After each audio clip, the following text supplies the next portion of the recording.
Declaration statement है तो वो डॉक्यूमेंट लीगल होता है क्या? इसको कानून का नहीं पता क्या इस देश की सरकार को? शत्रुजीत क्या नाम है उसका जो कपूर, वो रोहतक का एसपी, ये गिरफ्तार होने चाहिए तुरंत प्रभाव से। मैं राष्ट्रीय अनुसूचित जाति आयोग के चेयरमैन के नाते तो यहाँ आया था इस परिवार के जो दुख है उसे बांटने के लिए, साथ साथ इस परिवार पर जो एक ये हुई है जिस दुख की घड़ी में पीड़ा बांटने के लिए मैं आया था और इस परिवार को पूरा न्याय मिलेगा ये भी बताने आया हूं मैं। धन्यवाद। परिवार की डिमांड क्या है? ये डीजीपी गिरफ्तार क्यों नहीं हुआ अभी तक? रोहतक का एसपी क्यों नहीं गिरफ्तार हुआ अभी तक? पहली प्राइम फेसी मैं बता रहा हूँ, मैं संदीप वाल्मीकि हूँ, दिल्ली से पूर्व मंत्री हूँ और हमने रिजाइन किया था सरकार से जब रोहिदास मंदिर टूटा था। तो मैं बताना चाहता हूँ जब प्राइम फेसी एविडेंस है, डाइंग डिक्लेरेशन स्टेटमेंट है तो वो डॉक्यूमेंट लीगल होता है क्या? इसको कानून का नहीं पता क्या इस देश की सरकार को? एक लीगल डॉक्यूमेंट होता है, आप सबको पता है। और उसमें जो है ना 9 पेज का जो है ना वो डेथ स्टेटमेंट दिए उन्होंने और कोई कार्रवाई नहीं हुई। और जो एफआईआर हुई है उस एफआईआर में हाँ भाई क्या हो गया?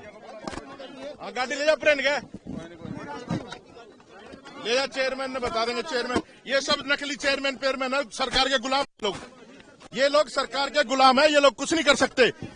हमारे लोग, हमारे समाज के लोग, मजहबी सिख पूरे शेड्यूल का सुनने, ये सिर्फ सीजीआई पर जूता फेंका था ना जैसे, वैसे ही ये बिल्कुल मर्डर है प्रशासन के द्वारा और इनको इतने सालों से प्रताड़ित किया जा रहा था और रोहतक के द्वारा झूठे एफिडेविट दिए जा रहे हैं कि इनकी छवि खराब की जाए। तो पूरे देश सुन ले कान खोल के, ये हमारे लोगों पे जो अम्बेडकरवादी और संविधान के ऊपर जो हमला है हम लोग बर्दाश्त करने वाले नहीं है, ना मरने से डरने वाले ना मारने से डरने वाले। हमारे लोगों को एक जब बच्चा पढ़ता है वो कितना बड़ा सपना लेता है आईएएस आईपीएस बनने के लिए, कितनी मेहनत करता है वो और कब जाकर के वो इस रैंक तक पहुंचता है और उसको आत्महत्या करने के लिए मजबूर कर दिया गया।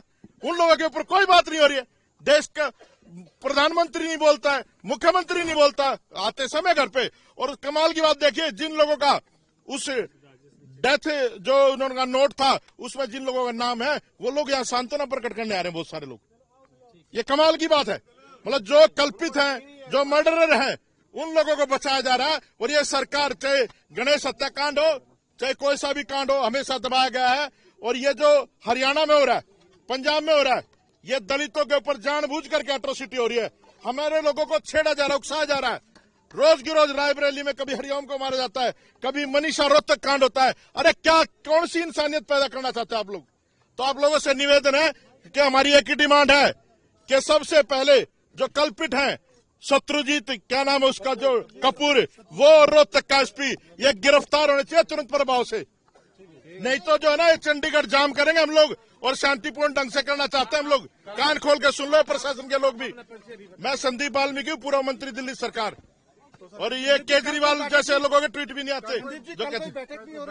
कल हम लोग ने डिसाइड किया, एक कमेटी बनाई है, डिसाइड किया है और हम लोग निर्णय लेंगे। और मैं उस कमेटी का मेंबर हूँ भाई साहब, उस कमेटी के अंदर जो ये इन्होंने SC/DSC करके जो वर्ग, मेरा नाम रवि कुंडली है, मैं प्रदेश अध्यक्ष हूँ आरपीआई में। आरपीआई पार्टी का मैं प्रदेश का अध्यक्ष लगा रखा हूँ। लेकिन चलो छोड़ो, पार्टी चाहे एनडीए के साथ हो, लेकिन जब हमारे समाज पर अत्याचार होगा हम बिल्कुल भी चुप नहीं बैठेंगे, ईंट से ईंट बजा देंगे। क्योंकि देखो, हमारे समाज का, दलित वंचित शोषित समाज का, उस समाज से, गरीब समाज से पढ़ लिख करके इतना बड़ा अधिकारी बना और उसके ऊपर कितना इन्होंने प्रेशर डाला कि उनको सुसाइड करना पड़ा। तो बड़ी शर्म की बात है। हरियाणा सरकार, भारत सरकार, मैं दोनों को चेतावनी देता हूँ, SC/DSC सब एक हैं। हमारा यह सामाजिक मुद्दा है, इसमें हम चुप नहीं बैठेंगे। और लोगों में, जैसे मेरे में गुस्सा है ना, हर आदमी में यही गुस्सा है। तो कल हम हमारी 25 आदमियों की कमेटी बन चुकी है। कल मीटिंग 31 आदमियों की, उसका मैं भी मेंबर हूँ। और कल हम यहाँ पर इकट्ठा होकर के सभी की ड्यूटी लगाई है। सब 500 आदमी लेकर के कल यहाँ पे पहुंच रहे हैं, जो 31 आदमी है। लेकिन ये तो इनकी ड्यूटी है। और जो जनमानस गांव-गांव से चलकर यहाँ पे कल पहुंचेगा और चंडीगढ़ को जाम करने का काम करेगा, और जो झाड़ू पोछा जो हमारा समाज करता है, मैं उनको कहना चाहता हूँ कल से बंद कर दो, सड़ने दो इस देश को। क्योंकि ये देश कल मीटिंग के बाद सुनो मेरी बात सुनो, सब होगा।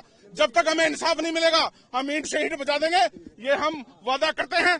और अपने कपड़े लत्ते लेकर यहाँ लिए भाई। और मैं एक मैसेज और देना चाहता हूँ, ये हिंदू समाज में जो बढ़कर के लोग आज करवा चौथ मना रहे हैं, अरे हमारा समाज का बेटा चला गया, शर्म कर लो, कुछ तो शर्म कर लो।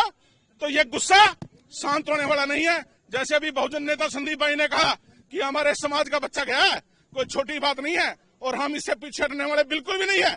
तो मैं सरकार से भी मैं यही कहना चाहता हूं कि जल्द से जल्द उन दोषियों के खिलाफ कार्रवाई की जाए, चाहे वो डीजीपी हो चाहे वो कुछ हो। हमारा भी डीजीपी था, हमारे लोगों को फुल ब्लैक डीजीपी नहीं लगाया जाता। अरे मोहम्मद अकील जैसे अच्छे अफसर, अकील मोहम्मद इतना अच्छा अफसर है, उनको डीजीपी क्यों नहीं लगाया जाता? क्योंकि वो मुसलमान है। इस देश के अंदर कास्टिज्म चली हुई है, इस देश के अंदर धर्म को देख करके आप डीजीपी किसी बड़े पद पे लगाते हो। हमारे सीजीआई के ऊपर जूता फेंक दिया गया, उस कमीने कुत्ते का वहां पर बैठ करके मीडिया इंटरव्यू ले रहा है। एक मध्य प्रदेश का 2 पैसे का वकील बाबा साहब अम्बेडकर को गाली दे रहा है। ये चाहते क्या है? मेरा नाम रवि कुंडली है जी। के अंदर कोई परिवार का सदस्य भी है या फिर सारे? बिल्कुल परिवार का सदस्य है, परिवार के सदस्य भी हैं और संगठन है, और ये सारा एक परिवार है। और सरकार में बैठे जो मंत्री हैं ना, दलाल, ये कृष्ण बेदी जैसे, दर्शन पवार जैसे, ये जो तुम्हारे ही पुतले फूलने का काम करेंगे। कल इनका इलाज कर दिया जाएगा, क्योंकि हमारा बच्चा हमारे समाज का इतना बड़ा अधिकारी हमने खो दिया, इसकी भरपाई नहीं हो सकती भाई। इनको बेशक जेल में भी डाल दियो। कल हम सारे पहले यहाँ पे इकट्ठे होंगे, वो आगामी जो हमारी जो निर्णय होगा हम आपको बता देंगे। अभी हम कल इकट्ठा हो रहे हैं और एक बड़ा जो निर्णय लिया जाएगा। अरे सारी दिखाना, बाइट काटना मत।